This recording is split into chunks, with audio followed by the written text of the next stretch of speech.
Hello दोस्तों, स्वागत है आपका मेरी नेक्स्ट वीडियो में। आज हम कर रहे हैं आशुलिपि शॉर्ट एंड, जो अपने चैनल का नाम है। और आज करेंगे कठिन शब्द कुछ, जो सेम स्टोरी है। कुछ किसी बच्चे ने ये कठिन शब्द भेजे है और वो चाहता है कि हम इसको विशिष्ट आशुलिपि में इसकी आउटलाइन बनाए। तो चलिए शुरू करते हैं। तो जब भी ऐसे शब्द आ जाए आपके सामने तो इसके ऑप्शन बहुत सारे हो जाते हैं। पहला ऑप्शन तो यही है कि आप इसकी आउटलाइन बनाओ, अगर आपको संक्षिप्त अक्षर या शब्द अक्षर इसका याद है, या फिर खुद से ट्राई करो। सेकंड, अगर संक्षिप्त अक्षर या शब्द अक्षर आपसे नहीं बन रहे तो इनकी पूरी आउटलाइन बना दो। थर्ड ऑप्शन ये है, अगर इसको छोड़ने से अच्छा, वैसे मैं इस बात के खिलाफ ही रहता हूँ, पर अगर आप किसी स्किल टेस्ट में बैठे हो, अगर आप इन शब्दों को, ऐसे शब्द कोई भी आ गया एक दो जो भी, आप उनको छोड़ रहे हो, उससे अच्छा है कि उसको उसी लैंग्वेज में लिख दो, हिंदी में लिख दो। ठीक है ना? तो क्योंकि हम जब उसको ट्रांसलेट करेंगे तो क्या पता हमारी शॉर्ट हैंड पर वो मतलब एक नज़र देखते तो है, पर क्या पता अगर उससे अगला वाले कोई बच्चे हैं उन्होंने उनको शब्दों को छोड़ ही दिया, तो टेस्ट जो चेक करेगा आपकी, तो वो ये देखेगा कि इसमें तो है ही नहीं ये शब्द, तो इसने तो लिखा तो है कम से कम। तो मैं तो यही सजेस्ट करूँगा, लास्ट ऑप्शन यही है। अगर इसकी आउटलाइन नहीं आए बिल्कुल भी कोई ऐसे शब्द, तो इसको एज इट इज हिंदी में भी लिख सकते हो। ठीक है, तो चलिए शुरू करें। तो जैसे कि अपने पहला शब्द है, तो उच्चारण में 1% थोड़ा वो हो सकता है, पर आउटलाइन आपको बिल्कुल ठीक मिलेगी। अक्षण, तो आप यहाँ क्या करोगे, ये किस से बनता है? पहले तो इन ऐसे शब्दों का पता होना चाहिए। ये बनेगा क और श से।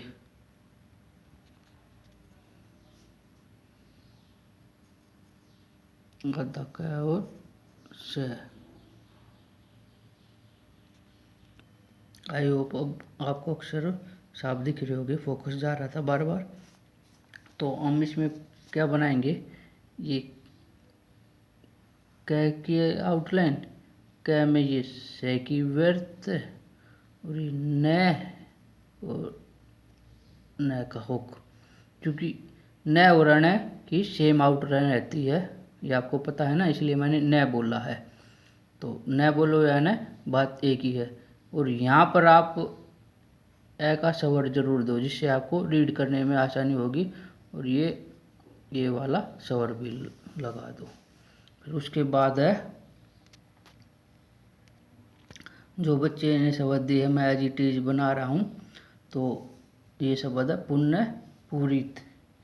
तो इसका हम क्या करेंगे, ये हल्की लाइन, ये प, ये अण, और ये यहाँ हम यह का भी यूज करेंगे। वैसे हम छोड़ देते हैं यह को। फिर इसको काटते हुए प, र और ये त, ये जो ई है ये यहाँ आ जाएगा, और ये ऊ का ये यहाँ आ जाएगा। और इस वाले को हम छोड़ देंगे क्योंकि हमने काट रखा है ना पै को, तो इससे हमें समझना पड़ेगा। और ये मैं पहले ही बता चुका हूँ, एक आउटलाइन हम 2-3 तरीके से बना सकते हैं। इसका दूसरा तरीका यही है, ये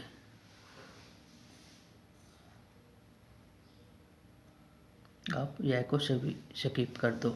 अगर आप इसको रीड कर पा रहे हो तो ऐसे, तो आप ऐसे यूज कर सकते हो, नहीं तो ये आप बिल्कुल परफेक्ट रहेगा। क्योंकि ऐसे शब्द बच्चे पे और शब्द पे दोनों पे डिपेंड करता है कि वो बच्चा मतलब कैसे सीख रहा है, कितना तेज़ है या कितना स्लो है। और इन शब्दों को ज़्यादा से ज़्यादा ही बनाना कि अगर सीखोगे तो उसके याद हो जाएगा। ठीक है ना? ये नहीं कि एक बार देख ली वीडियो या 2 बार देख ली तो याद हो गया। जब तक आप खुद से प्रैक्टिस नहीं करोगे ऐसे शब्दों की, जब तक आपको नहीं याद होगा। ठीक है? पर इसका मतलब ये नहीं कि आप मेरे पास सेंड नहीं कर सकते। आप एनी टाइम कभी भी जो शब्दों में डाउट है वे आप कर सकते हो, 1 बार 2 बार 100 बार 200 बार, कितनी बार भी। तो अगले शब्द पे चलते हम। अगला शब्द है सैद्धांतिक। तो इसकी भी दो तरीके हैं, दो क्या बहुत सारे तरीके हैं हर बच्चे की आउटलाइन बनाने का तरीका। एक तो शय की वर्त लगा के और फिर हम द को छोड़कर तय बना देंगे और ये क लगा देंगे। ठीक है, और ये जो स्वर है हम इससे पहले दे देंगे जिससे कि आपको रीड करने में आसानी होगी। नहीं तो दूसरा तरीका ये है, इसकी पूरी आउटलाइन बना लो। स को आधा किया द के लिए, फिर हमने बनाया द और फिर ये त और ये क। ये हमने स्वर लगा दिया पहला, ये दूसरा, ये तीसरा। ठीक है ना, ये दो तरीके हैं। ये पूरी आउटलाइन होगी। हम शय को हमने द के लिए आधा कर दिया है। तो इसके बाद है जागरूकता। तो जागरूकता में भी हम क्या करेंगे, ये ज, ये ग और ये त। एक तो ये बना सकते हैं हम, नहीं तो इसको भी हम पूरा बना सकते हैं। फिर ये ज, ये ग, ये र, ये क और ये त। जागरूकता। ठीक है ना। अगर इसको ऐसे बनाओगे आप तो इसको आपको कम से कम 50 से 60 बार आपको ऐसे ही लिख के याद करना पड़ेगा कम से कम, और ज़्यादा तो आप कहीं तक भी ले जा सकते हो। इसको आप पूरा बनाओगे, इसमें ये होगा कि ये टाइम ज़्यादा लेगा, ठीक है ना, डिक्टेशन में। पर मैंने कहा ना, छोड़ने से तो अच्छा ये है कि हम आउटलाइन बनाएं, तो इसलिए। फिर है उपरांत, और ये ऋषि प्रणाली तो मैंने लिखा है, सॉरी वशिष्ठाशुलिपि। तो इसका मतलब ये नहीं है कि इसमें मानक वाले या फिर ऋषि वाले नहीं सीख सकते, वो अपने हिसाब से बस स्वर का थोड़ा वो होता है। जो संक्षिप्त अक्षर होते हुए तकरीबन सारे सेम ही होते हैं। हम जब कोर्स पूरा कर लेते हैं तो आप उसको पीछे नहीं भागना कि मैं वशिष्ठ कर रहा हूँ, ऋषि कर रहा हूँ, मानक कर रहा हूँ। तो आपको बस ये ध्यान देना कि आप डिक्टेशन कैसे कर रहे हो, है ना। तो जो शब्द जहाँ से मिले है ना वहाँ उसको चिपका दो, बस आपके माइंड में याद रहना चाहिए। ठीक है। फिर है जैसे कि उपरांत। तो उपरांत के लिए हम पहले ये प, फिर ये र और ये न को तय के लिए छोटा कर देंगे। उपरांत हम यहाँ ये स्वर देंगे, बस इसको हमें देने की ज़रूरत नहीं है। अगर फिर भी किसी बच्चे को ज़्यादा डाउट रहता है तो आप ये उका दे सकते हो। नहीं तो ई काटने का मतलब यही होता है, कटेदार लाइन या ई है या ओ है, ठीक है ना। वो आपके माइंड पे डिपेंड करता है या फिर आपकी प्रैक्टिस पे डिपेंड करता है। सबसे ज़्यादा बड़ी बात तो ये है कि आपकी प्रैक्टिस पे डिपेंड करता है। ये संतुष्ट मैंने खुद से ऐड किया है, ये उस बच्चे ने नहीं भेजा था, फिर भी क्योंकि मैंने पिछले वीडियो में भी इसको ऐड किया था। तो ये वशिष्ठ में ऐसे बनेगा, ठीक है। तो उसके बाद है खेत खलिहानों। तो ये खेत बना दिया, तो ये खलिहान, ये एक ख बना दिया और ये ल बना दिया और ये न बना दिया, ठीक है। एक तो तरीका ये है खेत खलिहानों। आप खेत पढ़ोगे, खेत आपको समझ में आ गया तो खलिहानों अपने आप ही ऐड हो जाएगा। तो और फिर सेकंड बात, अगर फिर भी आपको समझ में नहीं आ रहा तो इसको आप पूरा बना सकते हो, ठीक है। ये फिर हमको ले नीचे लाना पड़ेगा, ऊपर से नीचे वाला ले, फिर है और ये न।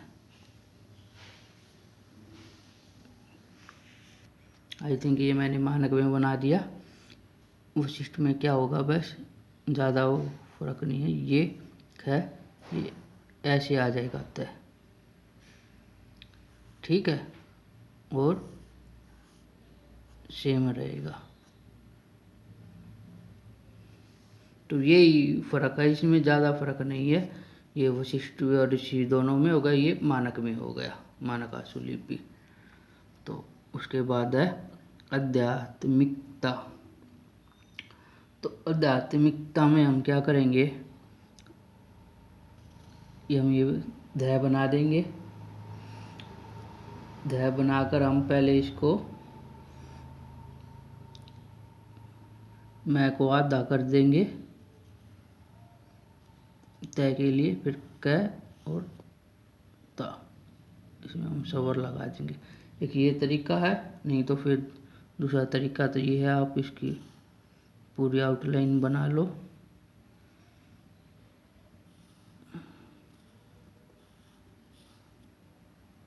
पर पूरी आउटलाइन में आपका टाइम ज़्यादा लगेगा, पर आप ट्रांसलेट करोगे, आई होप फिर आपको इसको अच्छे से याद लिख पाओ, ट्रांसलेट कर पाओ।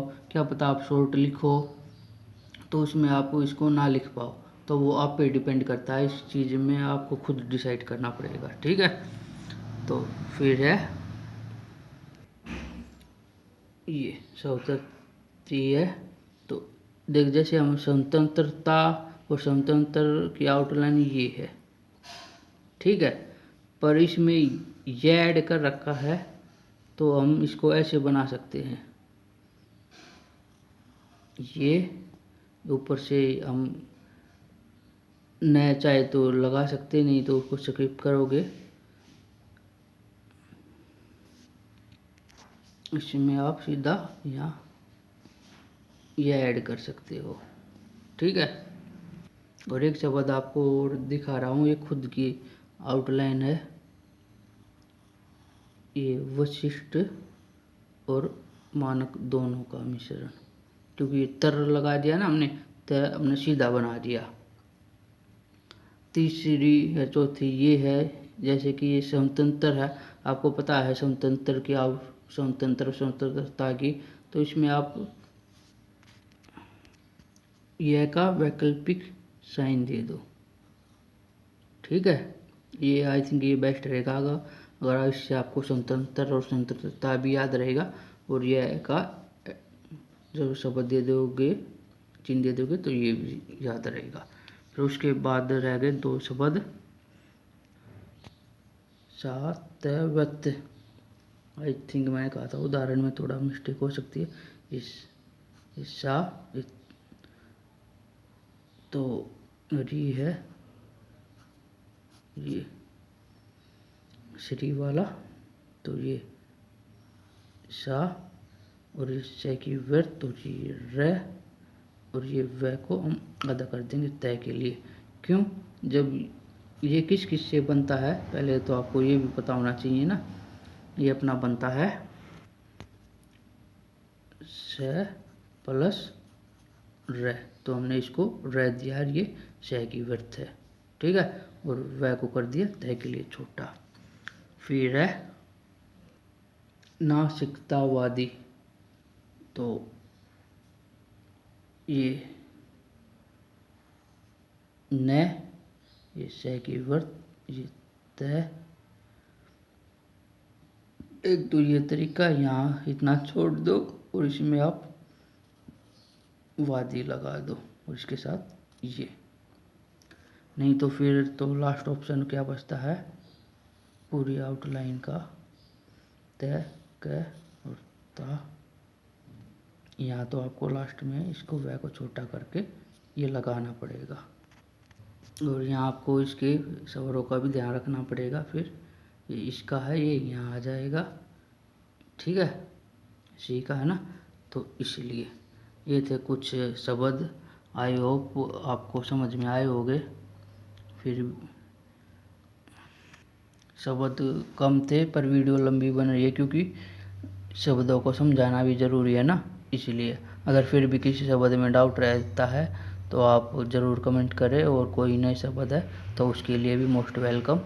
तो मिलेंगे अब नेक्स्ट वीडियो में, तब तक के लिए बाय बाय।